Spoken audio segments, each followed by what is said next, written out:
Good morning. Welcome to WIX Insight. Today is Friday, February the 6th, 2026. We haven't had the non-farm payrolls numbers yet. I suspect that could have a big swing for the markets. And it has been an incredibly tough week since last Friday. We are seeing a dramatic liquidation-driven mess and crash in high beta names and cryptocurrencies. In the past 3 days alone, we've seen Bitcoin drop by 18%. That brings the year to date to about 25%, but it's actually trading at only half of what the all-time high is. Just looking at Thursday's closes, what we are seeing is that the indices have fallen, so they're down about 1 standard deviation from the average. TLT bonds have risen, so there's beginning to be some demand for bonds. This is especially given that gold and silver have fallen by 2.5% and 15%. So gold wasn't a safe haven in this instance, whereas bonds were. And this could be the beginning of a regime shift where, because gold has run up a lot, people are getting a bit anxious of a big drawdown from here, and therefore they would prefer TLT, which has underperformed in the past couple of years, to be the safe haven choice. Oil has come down as well, so that's driven yields lower, which have helped TLT. And we're seeing 13% drops in Bitcoin, Ethereum. These are 5 standard deviation, 3 standard deviation moves against the 1-year average.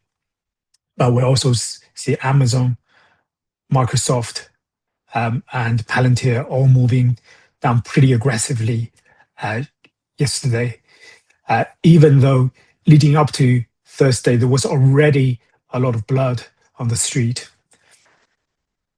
So it seems like everything's crashing. Should I sell? That's a question I get asked a lot this week. I really think it comes down to those 3 individual factors. And if you walk through them one by one, I think you will arrive at a natural answer. And of course, I hope my analysis provides the context for making that decision.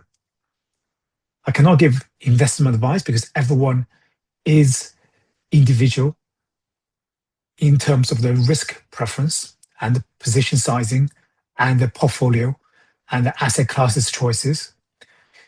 But I hope this can provide some sort of framework in how you think about this particular moment in time. The first thing I would say is, what's your time horizon? This matters because if you are trading, making a short-term swing trade, then you should have very well-defined entry and exit levels, whether that's take profit or stop loss. And it's important to be strict about those entry and exit levels.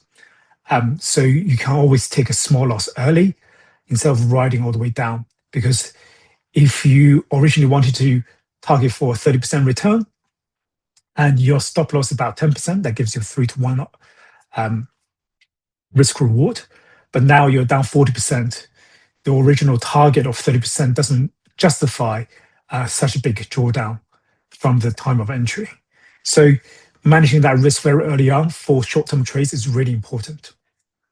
But if you are a long-term investor or you have a long-term thesis, and this is something I've seen in crypto, for example, using Bitcoin as a anti-monetary debasement tool, or Ethereum for the institutional tokenization trade.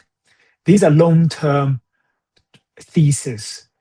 And if the fundamentals of what your thesis is haven't changed in this short period of time, while the price has, then you ought to have a bigger tolerance for volatility and wider stop loss. And you should constantly compare to where the price is now versus where your thesis is and whether that thesis is broken. And if it's not broken, you should always think about, okay, if I were to liquidate my trade now, what's going to happen in 5 years' time? And I think this naturally brings a matter about timing. For example, we are 5 to 6 days into this capitulation, liquidation, market crash. Is now the best time to join the exit where everyone's liquidating their portfolios, and like in all likeliness, a lot of people are getting fired over the performance in the past month and they're having to close their positions? Or are you able to pick a better spot, for example, when there's the next bounce to exit your position? So I think that's something you need to think about in terms of timing. But once you exit, there's also a matter of re-entry. What set of criteria do you have for re-entering the trade when the market recovers? Will you never re-enter, for example, staying away from Bitcoin or gold or silver forever? Or is there a set of conditions that would encourage you to rejoin the party? And the biggest hurdle right now is that if you exit and the market bounces, psychologically you're anchored to the exit price you sold. And it's very difficult to re-enter at a higher price because you feel you've taken a loss already. And you're more willing to wait for pullback, which may never come. And this was true in April last year, when everyone was very bearish because of the tariff situation. Even afterwards, people were really underweight equities all the way until late June to maybe July. And even then, a lot of people were on the sidelines because they thought it could be a bear rally. So there is an opportunity cost, especially if your thesis is a long-term one. Using my algos, so if you're following the algorithm strictly, then that exit and re-entry is very easy because when algo turns to 0, you exit. When it's 1, you re-enter. You pull emotion aside, you just follow it mechanically. But if you're not following some sort of algos or rule-based framework, then you are ought to actually map out the conditions for you to re-enter before you exit, just as you would about the exit before you enter a trade. So I think it's really important because it will save you anxiety down the line when the market bounces and runs away from you.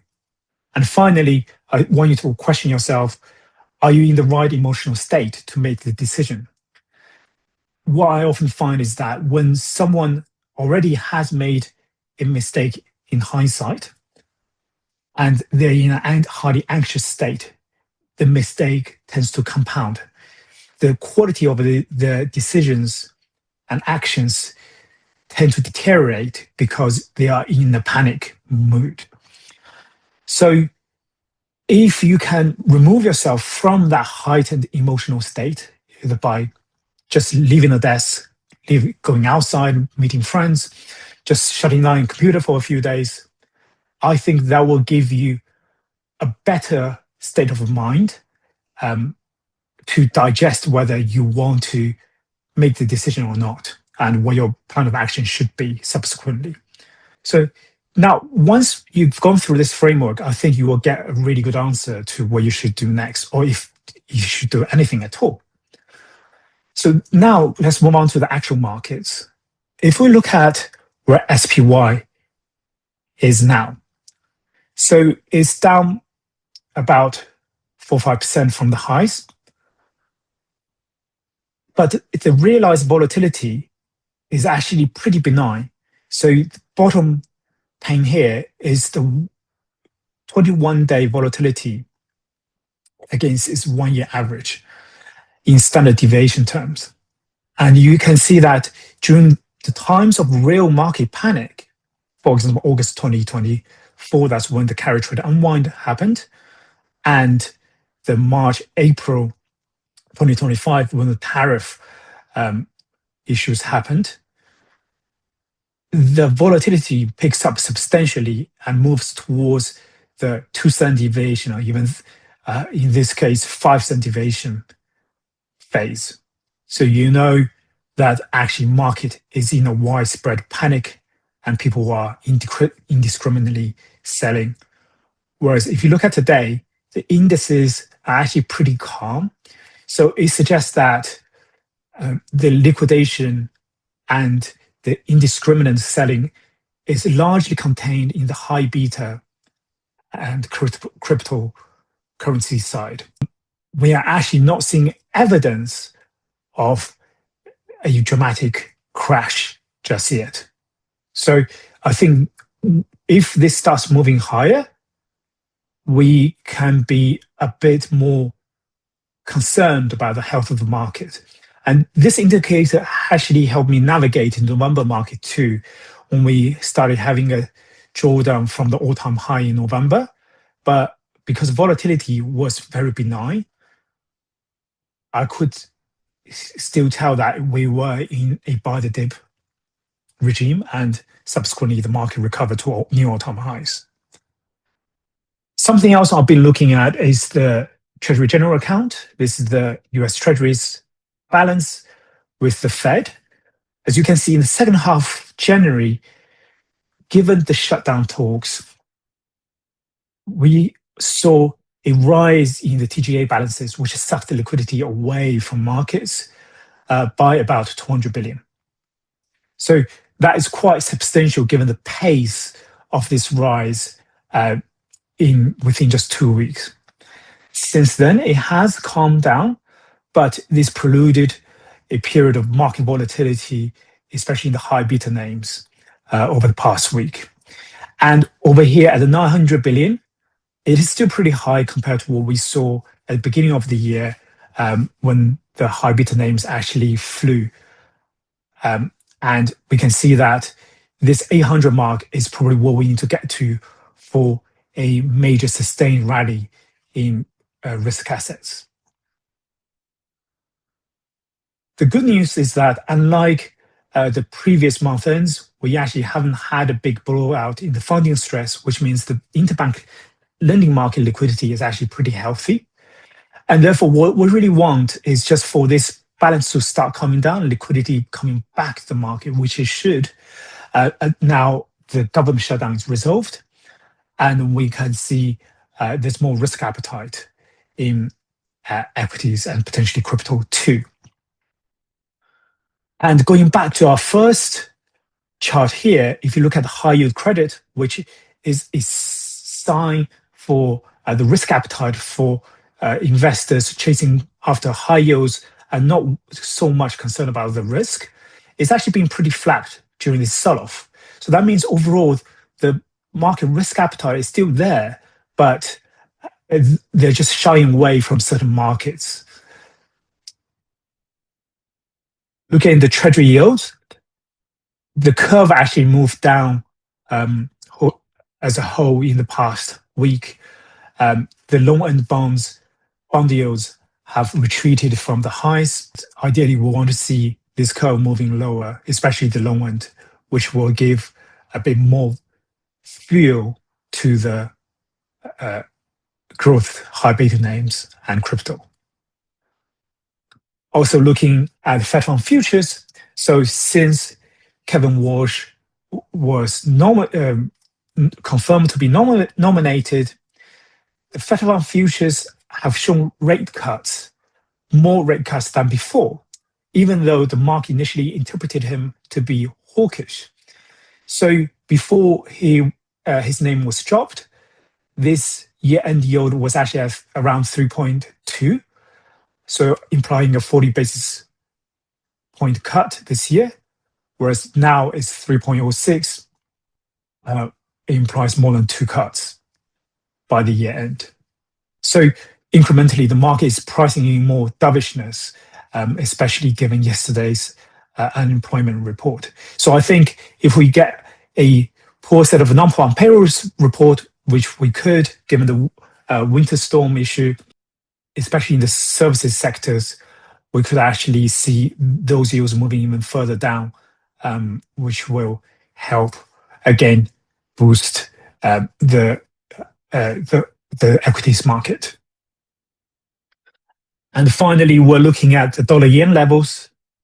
I do think we could have one more climb towards the highs. So when dollar yen was here, I did write that I think this isn't over. This looks like a wave 4 within a very range-bound upward channel.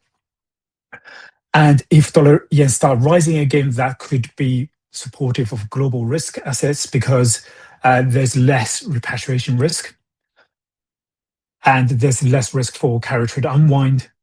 And therefore, that could be supportive of global equities. And we are seeing this moving back higher, a lot of it thanks to the dollar strength. The Japanese 30-year yield has also retreated from this peak back into this previous trend line. So I think overall, the carry trade risk is decreasing day by day. And again, that is supportive of overall equities. So now looking at the S&P 500, what we're seeing is that we actually made a new all-time high at the end of January, which is not long ago at all, even though it doesn't feel like it. And we're actually only marginally down from there. We're slightly below the 50-day moving average, but we're holding well above the VWAP since the end of June, so since the June triple waging day. And that's important because that VWAP was tested a couple of times, first in August, and then again in November, and that held. And that also coincides with the 660 area where there's a lot of volume profile support. So realistically, I'm not extremely concerned about the health of the market unless we break below this substantially. And then we could be thinking about maybe this is an expanded flat structure within a wave 4, and we can get a lower low here. But right now, that is not my concern. And I do think this basic wave count of 1, 2 set up here and wave 3 higher sometime in this quarter will still happen. And if you look at the equal weight, S&P 500 is millimeters from the all-time high. So the market breadth is actually broadening, and that is generally supportive of a bull market. What's been hit pretty hard is momentum. So in the past few days, we've actually seen a momentum unwind. I think a lot of momentum strategies got hit really hard, and they are forced to liquidate, especially in the high beta sectors. And in contrast, value actually went up. So this is a rotation between the factors from momentum to value. QQQ is a bit more momentum driven, is more tech driven, and we've seen it correcting more than the S&P 500. So on a relative strength basis, this we didn't quite make a very much bigger higher high than October. So the relative strength was worse than SPY. And now we're testing the same VWAP since the triple wishing day in June. And that held 3 times prior. And we're testing this again. So breaking this, I think we could be expecting a lower low towards the 200-day moving average around 570. But holding this, we could realistically still be in a 1-2 setup here. So we just have to work very closely on which regime we're in, and that will determine our future path. RWM, I still like RWM for 2026. I think it will outperform S&P and QQQ, especially if we have larger rate cuts coming in than expected. And this is wave 2 pullback, and I have been expecting the 50-day moving average to be reached since this pullback, where it is also the 61.8% retrace of this wave 1. So this is a quite standard wave 2 pullback, which gives us support for the next wave 3. So nothing really that concerns me at this moment.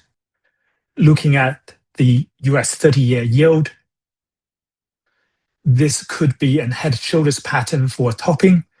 It couldn't push past this prior high at 495. And this wave here is at 123% extension of this wave A. So that does look corrective in terms of this rally. And so in the long term, I still favor the long-term yields to be coming lower. But we just need confirmation by the 30-year yield breaking below the 200-day moving average, and ideally below this low here at 478. So I think it will happen. It just is taking time to consolidate near the top. But the fact that it has started coming down, that will be supportive for markets, because TLT and stocks have been positively correlated in the past 3 months. So they're moving in tandem, and a lower yields and higher TLT will help support the equities market.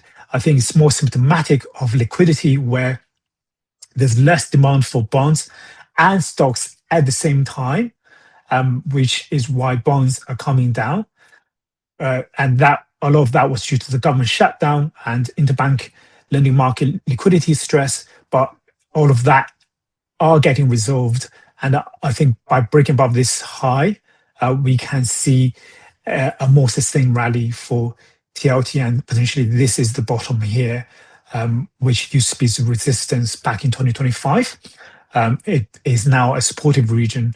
We just want to see bonds moving above 88, above this high volume zone for confirmation. If it does do that, I think we'll see a sustained rally in stocks. US oil broke higher 2 weeks ago because of the US-Iran situation. And I actually think the real driver of the recent crash in the high beta names was because of the sustained move in oil, which drove yields higher in the long end as well, because higher oil prices increase the inflation expectation, which increases the yields on the bonds that investors would buy. So they're demanding more premium as well to reduce the interest rate risk of holding the bonds throughout its lifetime. So this sustained move upwards put pressure on bonds and also on stocks. And that, I think, is the real reason why high beta names dropped rather than the AI narrative. However, this wave C did almost reach 100% extension of this wave A, which is typically the termination zone. At the moment, I'm a little more neutral on whether we will retest the high again. So I can't say with certainty that this was the top.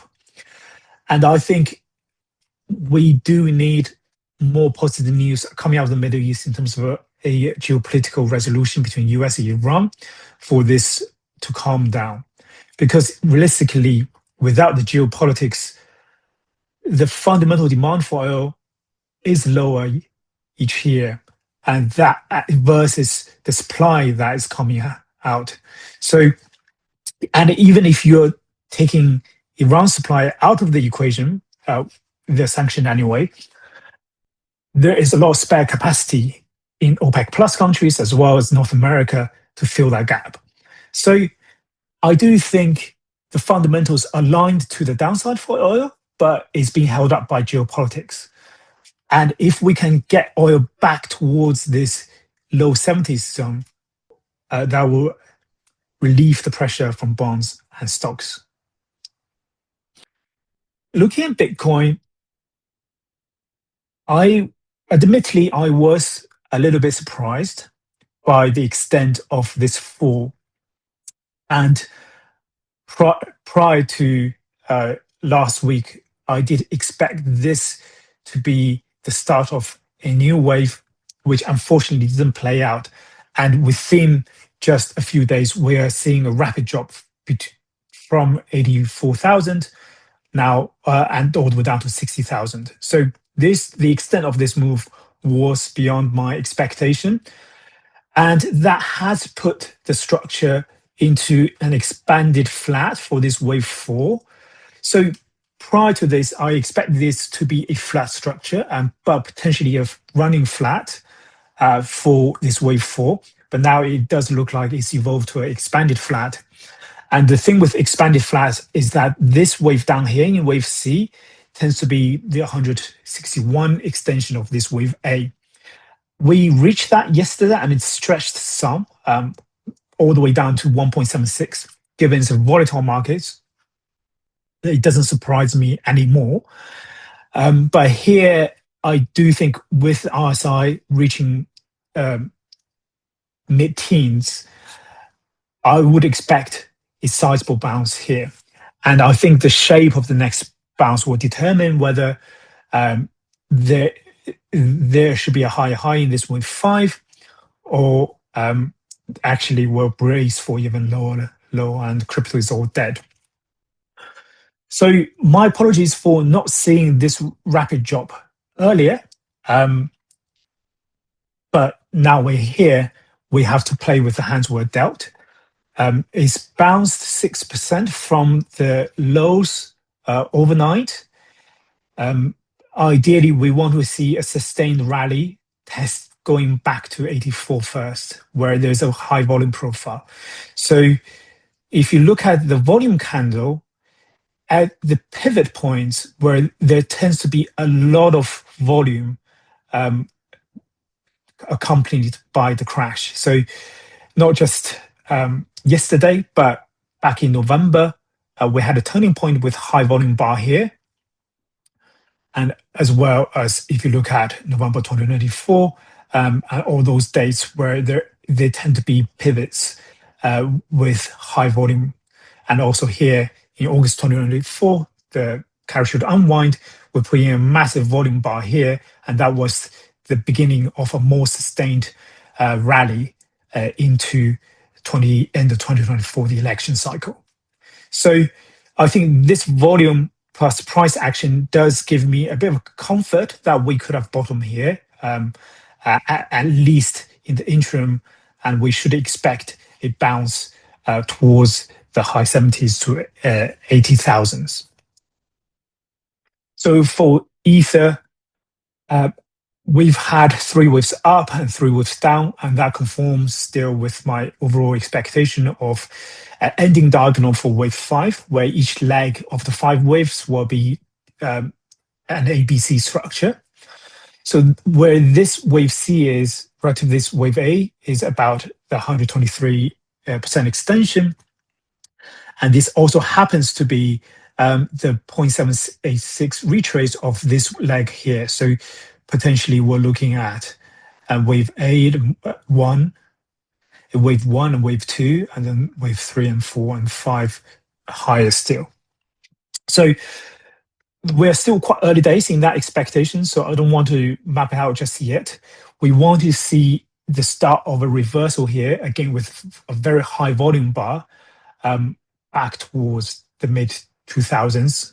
And I think the shape of this bounce and recovery, especially if it's V-shape, will determine whether we have started the next rally or actually we're still in a sell the rally regime. Solana, similarly, this wave here is at or near the 120% extension of this initial fall. So that looks like in a larger degree ABC correction for this wave 4. A huge amount of volume here, and I expect we could have a V-shaped recovery all the way to this 140 level where before the crash happened. And that will provide the first real test of whether we've started a new cycle or not. XRP, again, this is an expanded flat, so that the flat structure is still within my expectation, but we are retracing down to the 1.618 extension of this wave A. That is still quite typical in an expanded flat. And now we're really trying to see if we can get a rally up towards this 2 mark. And there still seems to be a long way to go, but given this quickness of this fall, also it wasn't based on a huge volume until the last day, we could get a quick recovery to at least to this 1.8, the 50-day moving average. When the volume is thin, there is just a lot of vacuum for price to oscillate. So I get it. Like a lot of people are saying that now the market is crashed, the risk appetite is reduced, it takes time to recover. But in this low volume region, anything could happen. It is once when we enter the 2 mark in this high volume area, the real struggle begins. And I would agree that, yes, a lot of people would want to offload their bag, there will be a lot of resistance, so it will take time to get over here.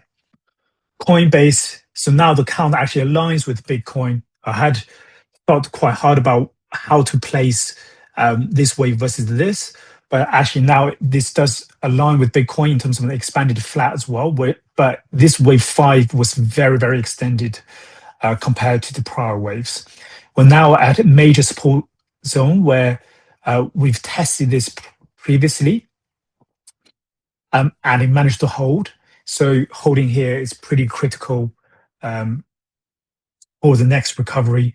And surprisingly, you might think, I still see the next wave higher for this wave 5, because overall this structure here still looks like consolidation to me rather than a topping. With RSI at 15, I do think at least we should get a bounce here. And we could quickly retest the 200 mark next. Robinhood, so this wave C is pretty extended, and unfortunately it broke through the 200-day moving average pretty relentlessly. We've just managed to get some volume profile here as support, and we're getting an extremely oversold RSI. So I think in the near term, we should be able to recover those candles and retest the 98 mark here, where there's the overhead resistance now. But this 4 or 5 candles of systematic selling, that's footprint of deleveraging and liquidation. And I guess you want to expect this in advance, but in reality is, unless you're sitting inside a quant shop and you know people are liquidating left, right, and center, from the outside, it's impossible to anticipate this, especially the extent and the speed of this fall. So I wouldn't be too hard on yourself if you didn't anticipate this. I was certainly blindsided by how fast this could drop. But when it drops this fast, and there's not much volume around it, and we're into extremely oversold region, I also expect a recovery at least to the prior consolidation area.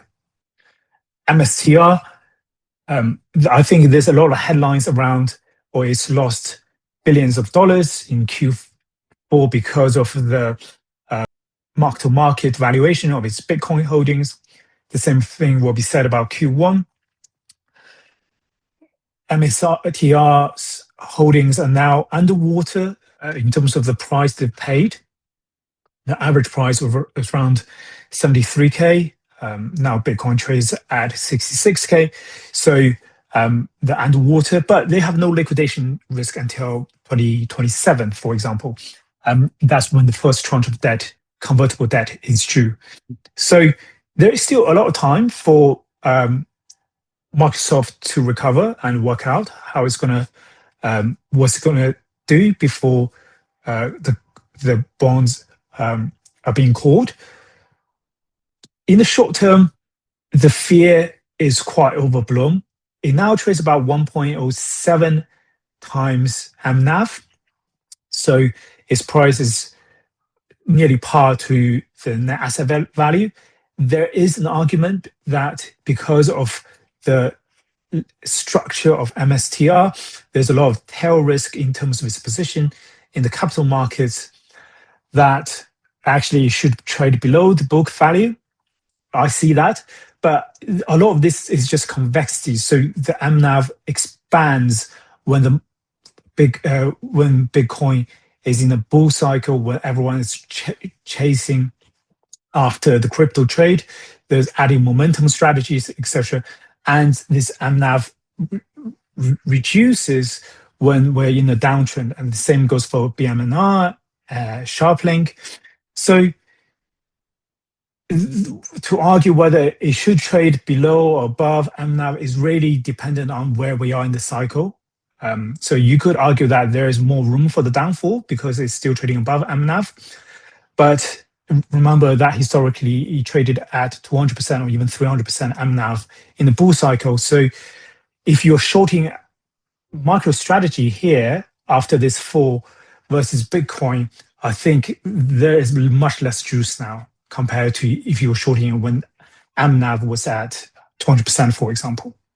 MNR. So I would ignore all the price action up to this point because that's when they first announced becoming a Ether treasury company with Tom Lee, etc. So there was an impulsive reaction here.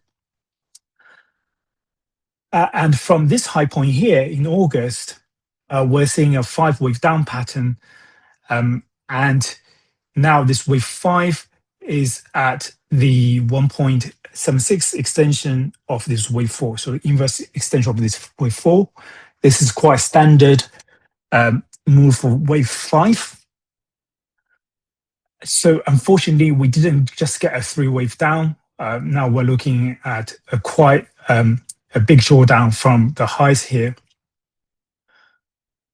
However, reading this chart really needs coordination with what you expect from Ether. So I would primarily analyze Ether and then think about Bitmine and SharpLink accordingly. The advantage of buying a treasury company is that they can stake the Ether to earn yields. And of course, you could say that 70% yields annually is probably not enough to compensate the risk of this thing moving 50% down, 100% up.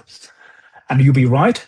But there is a lot of people who can't access the ETFs because of the region or because of the classification. And they don't want to face the risk of losing the wallet or private key when buying the underlying assets or being hacked on Coinbase, for example. So they would buy the stock instead. And that could be traditional investors who like this space, but they want to just manage it with the rest of the portfolio. So I can see that. And on the upcycle, because of the velocity, those treasury companies can accumulate Ether. There's also a chance that we can see MNAV bigger than 1. So on the way up, the multiple could expand. So it is a little bit more risky than holding the underlying asset in terms of volatility. But I don't really see it as being invalid expression for crypto either. SharpLink, very similar, 5 waves down from this high, and we're now at a stretched target for this wave 5, bottom of this channel. So it's pretty oversold. Those 5 candles here is just pure capitulation and liquidation, systematic selling. I do expect it bounce soon to at least retest the 9 handle. And that could be the first real selling pressure. Between here and 9, this is just a vacuum of volume. It could travel up and down pretty quickly. So I want to talk about Apple first. Um, I think Apple had a pretty good run after earnings. Their revenue accelerated, now printing 15% year on year, which was largely expected because you could have tracked the iPhone's sales lead, the lead time of delivery back in Q4, and you will know that I would be having good results. And that's why we saw this rise in Q4 because of the promising deliveries. And then we had a correction in December, which was the interim top. And unfortunately, that was a little bit earlier than I expected. But we turned bearish after it broke this head and shoulders pattern. And after earnings, it's made a comeback. What we're now is that it's now making a rally that is quite strong at the 1.38 extension of this wave. So up until this point, I had been thinking this could be a corrective rally of ABC and the B wave, which means there should be one more low.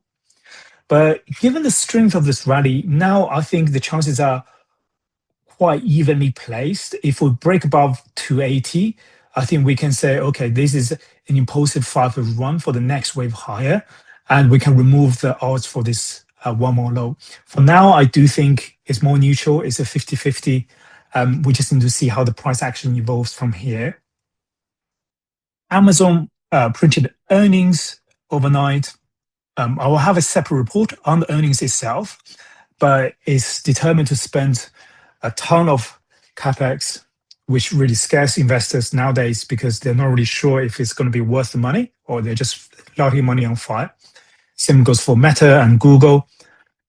And what we saw really was an ABC corrective rally here. Now we are looking at 5 waves down, especially down 4% yesterday, and then some more overnight. So we're looking at wave 3 that tests below the $200 mark, potentially get a bounce for wave 4, and then finally landing around the 180s for this wave 5 of wave C, or for this wave 4, where there's high volume region. So I expect there to be a lot of support around 180, but in the interim, we're looking at a more bearish expectation now. Google, I'm pretty impressed because it's had a pretty big run up to this point. We're seeing slightly bearish divergence on the RSI, but after earnings, it's actually managed to hold pretty well near the highs. So opened pretty low on Thursday, and it managed to rally back to 330. The big issue with Google is that it's planning to double its capex spending next year, even though this year is already double of last year. So every year they're doubling this capex. And the question is, when is the revenue going to accelerate enough to justify this? And if you think about capex as an investment for those big companies, really you are looking at, so for example, the useful data life, you're really looking at to recoup the profits fast enough than the useful life of the assets. So, and that implies that you're expecting profits to not just go up 10%, 20%, but significantly higher, potentially 50% in the next couple of years to justify how much you're spending today. So if the Mac 7s can't live up to that expectation, the valuations will drop dramatically just to account for the big capital expenditure. So for now, I suspect this could be an interim top and we could test lower here, but it's not the initial technicals haven't given enough clarity on how far it could drop from here just yet. So we just need a couple of more days. But my expectation is that we could have topped here and we could have a case very much like Microsoft, where we had a smooth rally for 2 quarters and then it starts reversing afterwards. So Meta, the shareholders have forgiven Zuckerberg slightly because Meta is guiding to 30% year-on-year growth for next quarter, which justifies some of the AI spend, like I just said. Since the earnings, it has retested this trend line here, and so far it's held above the 50, so it's keeping my expectation of this wave 5 still in play. So this could be an leading diagonal. But if we drop deeper here, the further we drop, the higher risk that this is just a corrective ABC bounce for a B wave, and we're heading one more low. I think right now it's not extremely clear. We just need more price action before switching to a more bearish thesis. So for now, I still like this 5-wave structure. So this is what I mean about the Microsoft situation, where it rallied for 2 quarters, consolidated for 1 quarter, and now it went straight down for another quarter. And easily the same thing could happen to Google. So just stay on your toes. What I see here is that we have had an initial 5-wave down, and I do think this move is now quite stretched. There's a lot more volume here at those levels. So I think this is a point of interest. And when it gets this oversold, I would expect a bounce in the next 1 month. So I think we can at least get a wave B bounce towards this 50-day moving average, towards the mid 400s. And then we can see whether we have one more low here as well. NVIDIA, in the grand scheme of things, is actually holding quite well above this neckline. So this chart looks like a head and shoulders pattern. But if it can hold the 200-day moving average around this neckline, I think we can't be too bearish just yet. Although this wave here, so that does look more like a ABC 3 wave, and then we might get a leg down. But holding here basically is key. If we fall through here, what we can expect is more like an A, B, C structure here, down towards the 150s. And then this wave 4 is probably somewhere down here. So my concern for Tesla is that we probably have topped at this point for this wave A, and we're now in a wave B correction. The wave B correction doesn't have to happen in 3 waves. So 3 waves is probably the minimal we expect down here.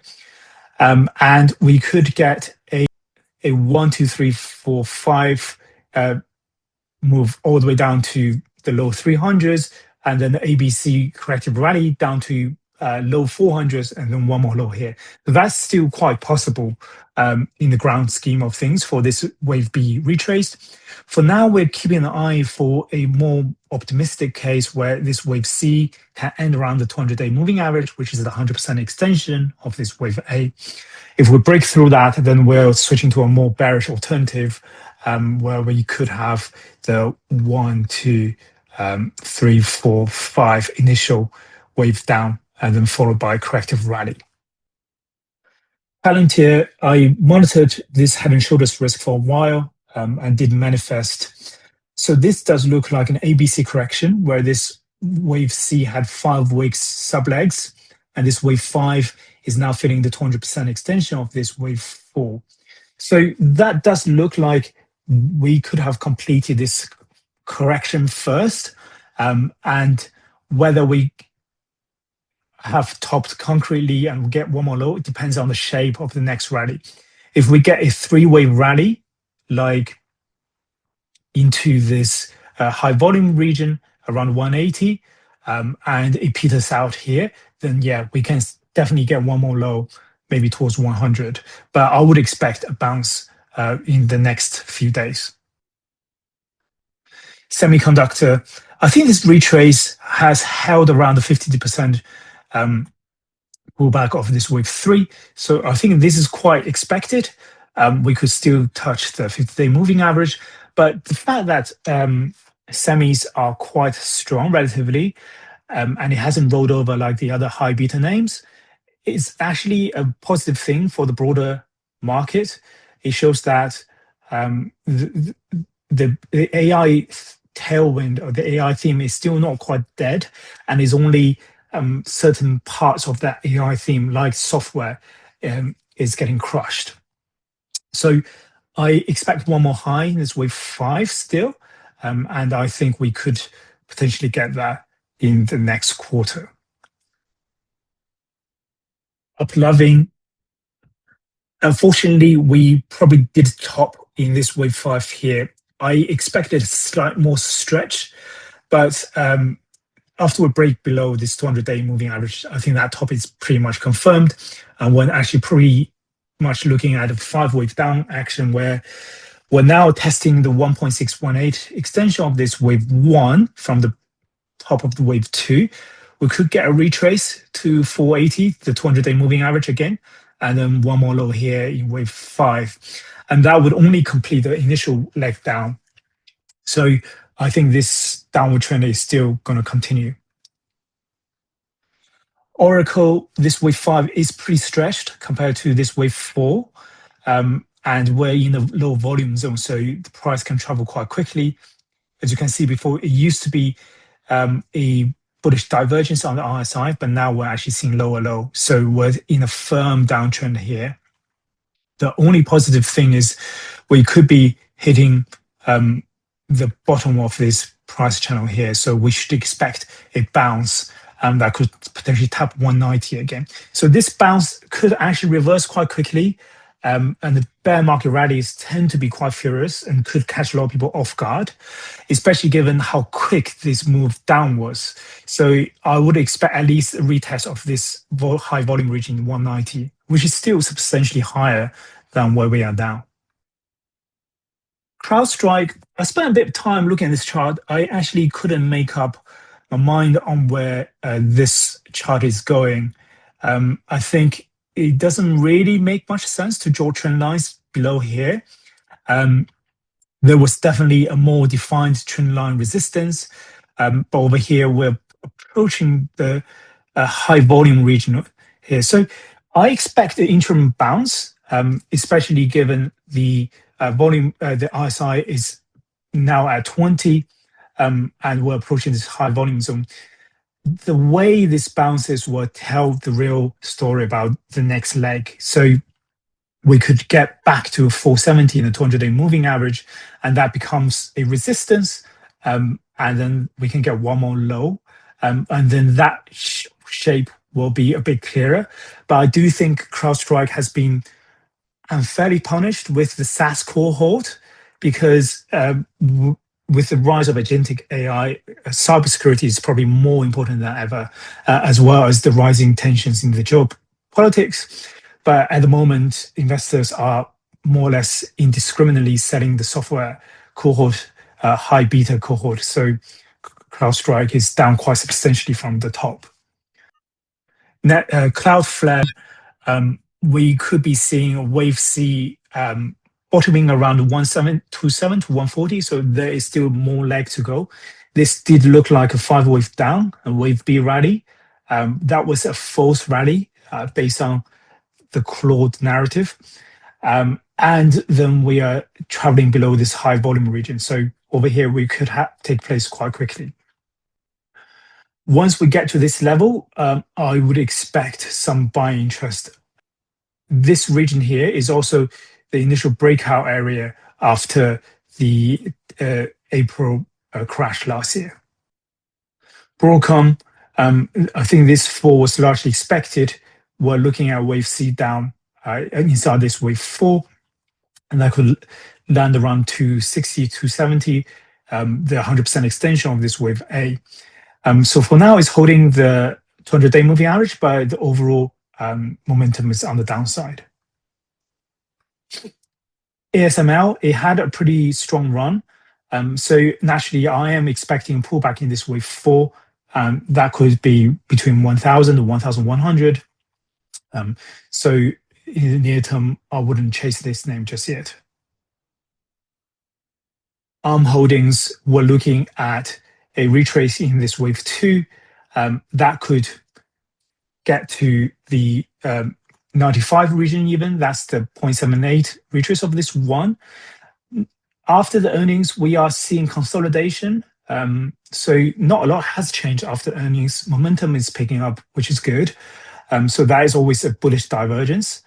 But we want to see a concrete climb out of this zone, ideally above 140, to confirm that wave 3 has begun. AMD sold off after earnings. Unfortunately, I think some of this gap will get filled. So this was a flat in wave B. And now we're looking at wave C, which could be as low as the 200-day moving average at 176. And that would be the 1.23 extension of this wave A.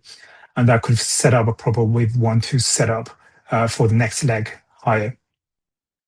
Heading back to metals, we've had a parabolic rally up to the end of Jan, and then things start to fall pretty sharply here. And what we're seeing is a corrective bounce so far.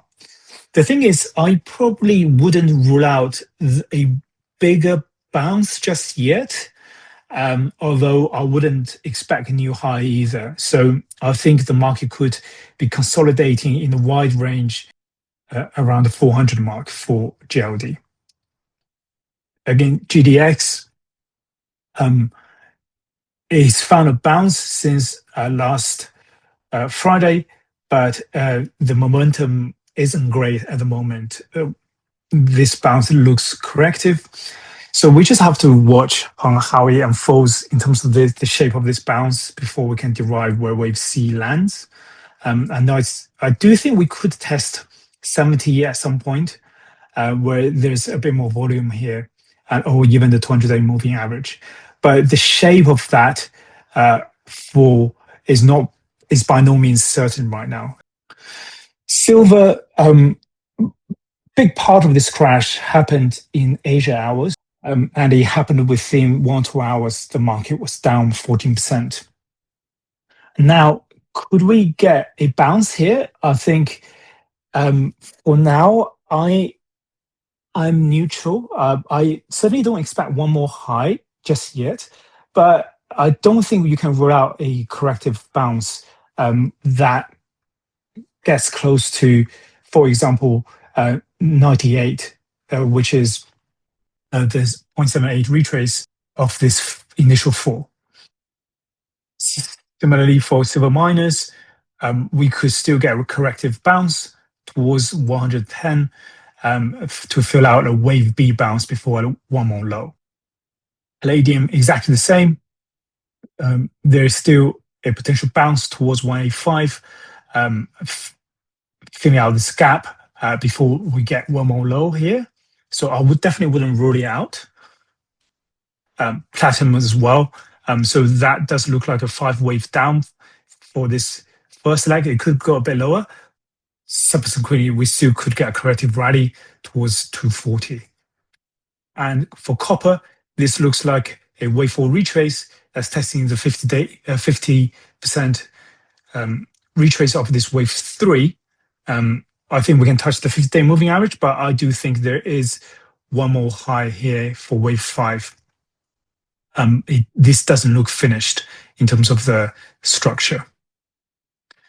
Uranium, I like to see one more high, and this potentially is 1, 2, 3, 4, 5 structure towards this wave 5 high. BCI, I think we are in a wave 4 correction, and of course that wave 4 could go all the way down to 19. That wouldn't surprise me, which is the 38% retrace of this wave 3. So that's it for this week. There was a lot to cover. Thank you for joining me, and let's speak next week.